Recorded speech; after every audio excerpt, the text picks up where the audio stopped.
Hello everyone, ako di ay si Jasmine Traya. Ako dahil si Kimberly Packet. Og ako di ay si Gian Pardilio. So karon, magduwa ta og usa sa pinakasikat nga outdoor games diri sa ato ang bansa. So or mas giila nato sa tawag nga laro ng lahi. So ang atong magaduwaon karon kay Bato Lata.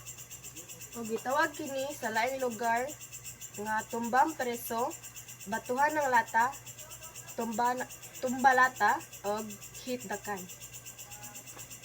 So ang mechanics di ani nga games everyone is dapat sa inyong duaan nga lugar or sa lugar kung asa mo magduwa, dapat magbuhat mo og bagis or lines.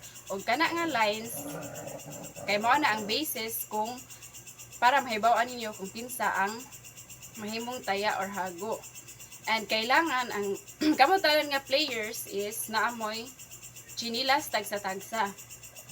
And then ang gikan sa starting line inyong iiksa inyong chinilas dito sa lines nga inyong gibuhat. Og ang kinsa ang pinakalayo og naabtan kay mao to siya ang taya or ang hago. And then ang taya is magbuhat siya og circle.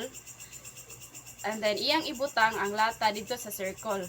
Then ang player is ang katong lata ilatong hapakon.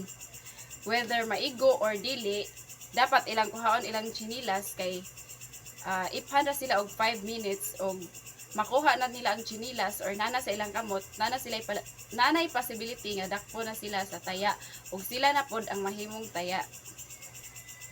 So, excited na ba mga makita ang duwa? Let's go! Go!